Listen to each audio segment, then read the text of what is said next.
So, didn't think I was going to be that excited, but now it's here, absolutely pumped. Did. All the way from Japan, it is the pcengine Mini. It looks like they're throwing in some sort of compact disc with this as well. That looks like music, yeah. It's got Gradius, Snatcher, and some others unknown about. So, music CD, but the real meat and potatoes is the pcengine Mini. So let's get him out. Due to coronavirus, unfortunately, this is the only version that's available at the minute. So this is getting released in the USA and the UK, but that's on indefinite postponement. But the Japanese one is still going. So look at this. Let's have a look at the back. It shows you the games. So weirdly, they've split the games. So the TurboGrafx 16 is the American version of the pcengine. This is actually released by Konami. So, well, if that seems a bit strange, let's go wind back. So, in the mid-80s, Hudon Soft, you may know, make games like Bomberman, among others. They had developed a chipset and they were looking to make a console. So they went to Nintendo. The NES was starting to get on a couple of years. They went to Nintendo and they weren't interested. So they partnered with NEC, Home Electronics, and they bought out this console, the pcengine, in 1987. And it went on to become the number one console in Japan, took over from the NES or Famicom, took over, was number one console right up until around 1991 after the Super Famicom had come out. They did release it in the USA under the TurboGrafx 16 guise, where it wasn't successful. It did reach European shores, but very briefly, and no marketing for it. It was just, the stock was just kind of dumped on the European market. So, but the pcengine was extremely successful. The games come on credit card size cartridges called Hue cards. And a couple of years after the launch of the main system, the CD-ROM system come out. So this includes cartridge and CD-ROM games, which is pretty cool. So a little bit about my history with the system. So I had a Master System in 1990, and then in 1992, I was looking to get an import Super Nintendo, or asking my parents to, the Super Famicom. So we were going to order one, which we phoned up Advanced Console Entertainment in Barnaby Street in London. And wanted to get one on order. I was going to get a Super Famicom with Castlevania 4, and they were doing a modification at the time called the Super Color Enhancement, which very little is reported upon these days, apart from a few pamphlets from Ace or Advanced Console Entertainment. I think it just boosted the brightness and the colour, something you do with leads these days, but that's what we wanted. It was $199. We phoned them up, credit card ready, and they said they couldn't be sure that it would get it before Christmas. So we thought, what are we going to do? We're going to have to get something badass. So the next option was to get pcengine.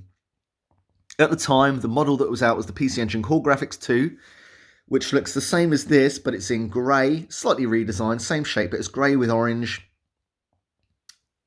accents and turbo fire buttons on the controller.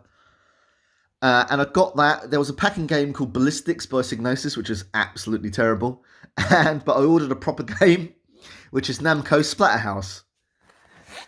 And that is actually on here in the original Japanese version, I think. Let's have a look. Splatterhouse, where art thee? There. Splatterhouse. So the guy looks like Jason Voorhees. It's not actually Jason Voorhees, but it just designs loosely on him, because you're actually a good guy in the game. So yeah, I've got the Core Graphics 2, got the Splatterhouse. The next year, I got the CD-ROM attachment. Unfortunately, after a couple of years, that bit of dust, it blew up. So I was just left with the main system. And then years later, I got the white system, which is this one, plus the briefcase attachment, So the CD-ROM system that goes on the side, had that for a while. Then also down the line, I got the Pioneer Laser Active, which has a module that can play PC Engine cartridges and CD-ROM games. So yeah, I've been fully entrenched in PC Engine for years. Unfortunately, I sold all of my games and systems in around 2008, 2009. I got rid of everything.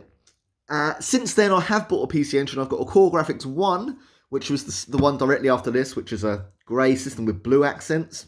And that's actually the one that's coming out in the UK of the mini systems. I've got an EverDrive of that, but no CD-ROM system. So that's why I was a bit dubious about getting this, because I can play most of the games on cartridge, or all of them actually, but I haven't got the CD-ROM games. But I thought, this is such a treat. It wasn't too expensive. I mean, it was about, shipped from Japan, from Amazon Japan, it was about £100. And here we are. Actually, yeah, it's released by Konami. They bought Hudon Soft. A couple of years back, they bought out Hudon Soft and basically dissolves them. So they own all the IPs for the Hudon Soft games and stuff. So I think the only thing to do is have a look inside. Right, let's have a look what's in the box. So, looks like the system. Let's get that out.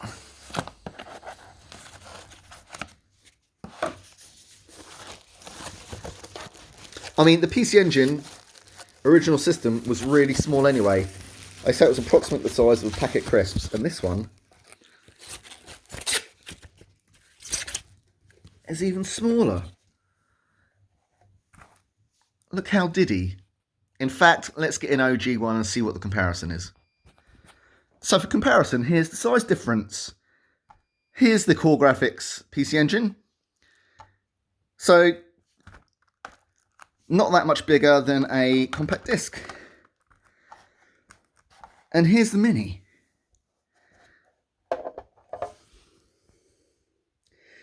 So of note, it doesn't retain the original controller port. Original PC Engine only came with one controller port. You had to buy multi-tap for multiplayer. This looks like it's got 2 USB ports.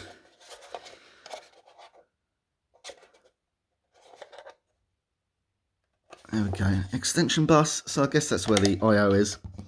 Yeah, so on the original PC Engine, the back extension port was where it connected to memory banks.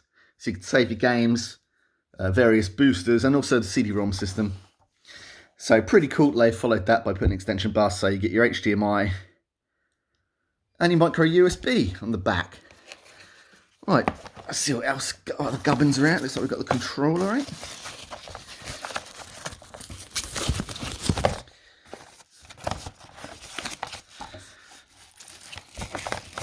Fuck my life.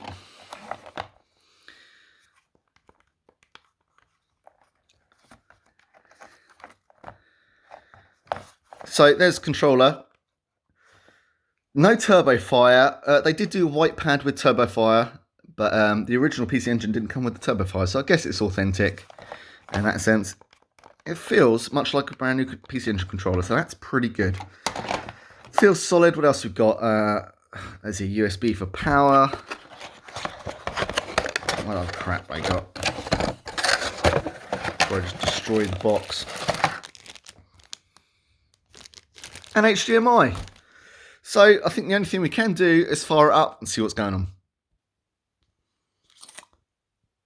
Right, so luckily, looks like they've given us some language options, which is pretty cool.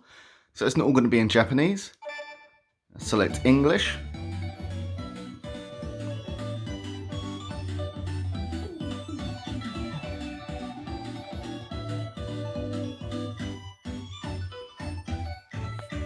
So that's pretty cool. Let's get it into stereo, because obviously it's not surround sound.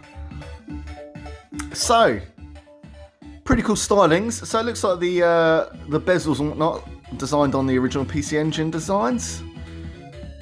That's pretty cool. Let's have a look at the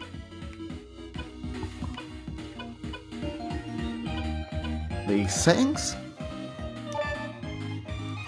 User manual. Okay, that's cool. Language. Display settings. So what we got here?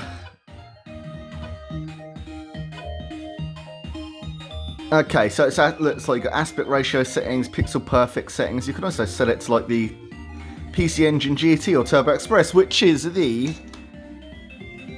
handheld version of the PC Engine, which magnificently could actually play the same games as the home system. So what are we going to go for? We won't muck about. We'll just check out the normal one to start with. Wallpapers. Okay, blah blah blah. Menu design. Okay, cool.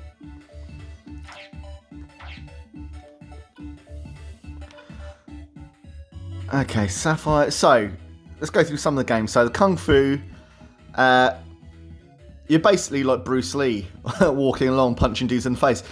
People shit on this game a little bit. It was one of the first PC Engine games, and the sprites were massive. It was like bigger than anything you've seen on a home console. So, you know, and the music was cool. I always think that's a cool game. And Necromancer, Japanese. So yeah, one thing that's strange about this, on both the UK, US, and Japanese versions, is that some games on here are unplayable by us in the West. They're in Japanese, and they're not. The genre of the title isn't, you know, something we can play if it's an RPG or whatever. Look, these are cue card games, so the cartridges: Gallagher 88, Fantasy Zone, Dragon Spirit, Upper Arcade Ball. So that's like a weird sort of polo. Nectaris, Dungeon Explorer, Utopia, that's an RPG. pcengine, known as the USA as Bonk, that's the PC Engine's mascot. Wanderers from Ys, that's an RPG. Super Darius. Look at these, Splatterhouse, one of the original best arcade games. Superstar Soldier, Daimakamura, that's Ghouls and Ghosts. Legend of the Valkyrie, All Dines. So there's also PC Engine Super Graphics games on here. Now, like there aren't enough PC Engine models, the Super Graphics was actually an upgraded version of the PC Engine hardware-wise, but only 5 games came out for it. Because it just wasn't enough of a bump and people weren't ready to move on from the system, to be honest. Just have a quick rinse through the games here.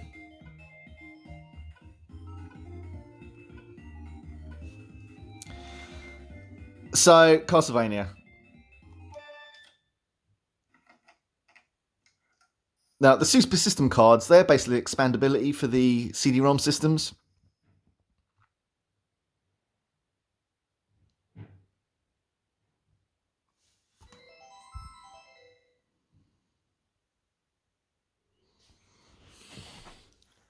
In der guten alten Zeit lebten die Menschen noch ruhig und in Frieden. Niemand glaubte, dass es in Zukunft zu einer Bedrohung kommen würde.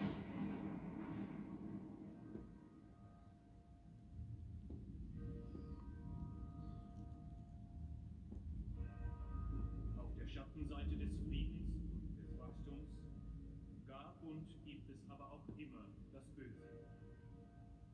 Die Menschen beginnen, das Wachstum abzulehnen und bezeichnen den Frieden als Degeneration.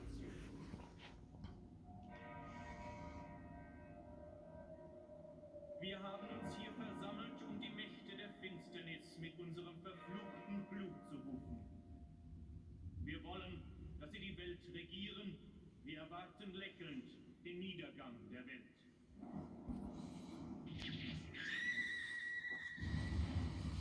So, a little sacrifice there. Bring back Dracula. Okay. Nach 100 Jahren ist der Böse wieder auferstanden. Er kann sich in eine Fledermaus, einen Wolf und Nebel verwandeln. Er liebt die Nacht. Er schlürft das Blut von jungen Frauen und lebt ewig. Der Burgherr des Teufels. Strangely doesn't seem like this is skippable. Graf Dracula ist auferstanden.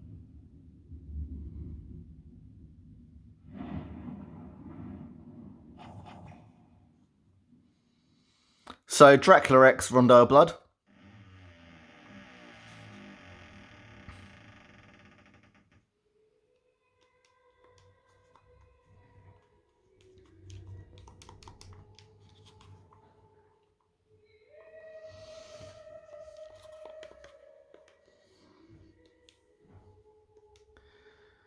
Yeah. Whatever's, mate.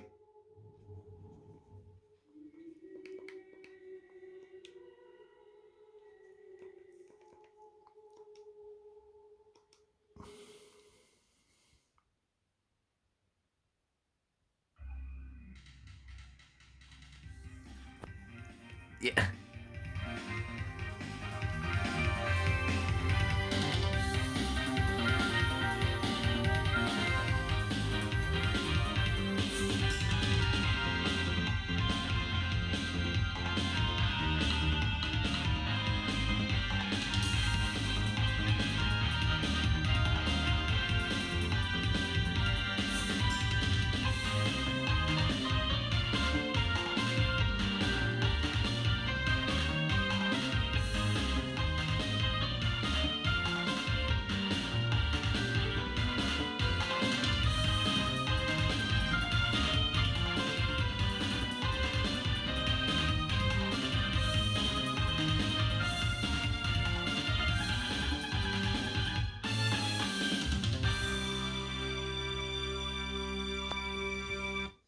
So groovy. Sounds good.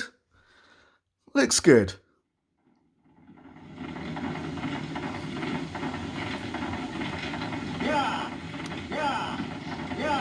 So this is actually in game now. I'm not really going to be able to play it one-handed. Let's see how far we get. Look, you can see from the graphics here, though, and the sound, the CD-ROM technology on the PC Engine was amazing.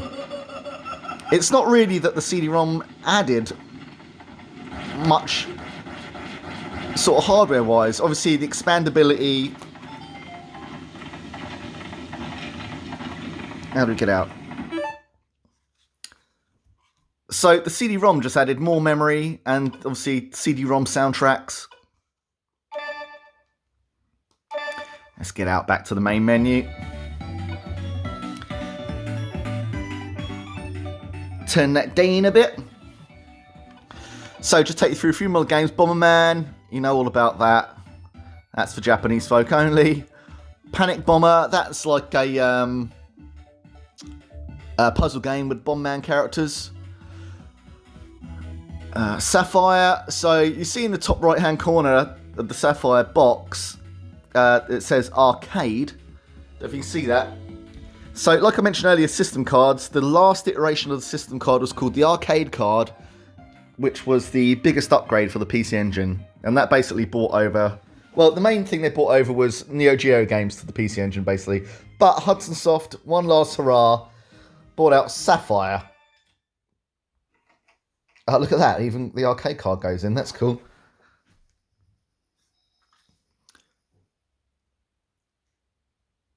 Sorry about the slight discoloration. That's just my phone going wonkers. Maybe sit back a bit. Go away. No, it's poorly lit in here as well.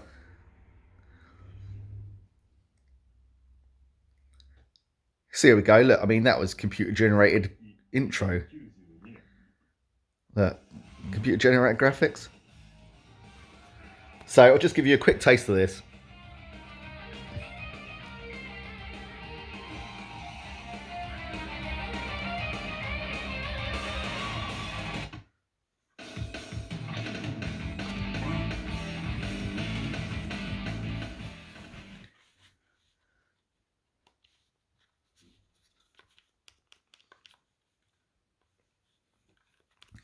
Yeah. We don't care about your anime chats. We just want to shoot stuff. So classic, just do your bombs. Well, look, what the one-handed gameplay is going to go well here. Oh, Jesus.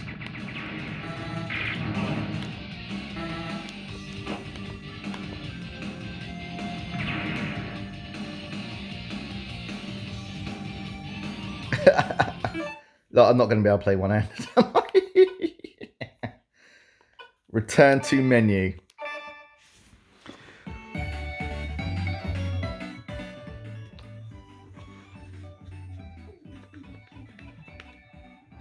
Quickly, I'll just show you this then. So these are the Japanese games. Then if you switch to TurboGrafx, which is the American version, there's a whole other lineup of games. But the American versions, there are some crossovers, so there are a few of them. The Japanese and the American versions are on here, like Wanderers from East, which is fantastic because that is an RPG. So to be able to play that in English is fantastic. But let the Magnificent Lords of Thunder, Alien Crush, Blazing Lasers, or Gunhead, Dungeon Explorer, again, we saw that in Japanese already. Motorola, Power Golf, no aim. R-Type, so great. Victory Run, Chu-Man Fu, JJ and Jeff, Military Madness. Let Ninja Spirit. Oh, wow. Space Harrier, there's the American version of East, Book 1 and 2. Bonk's Revenge, Kadash, Perils of Stars, Air Zonk, Utopia 2, A New Adventure Island. We're in Clover. So, Phantasmo. Let's just bung him in a sec. Look, we'll keep this as short as we can. I'm sure there's a million videos about this out there at the minute, but, you know. You're coming here for the good content. So, famed for its rocking soundtrack.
There we go, so a little bit of badassery. Let's get back to the menu.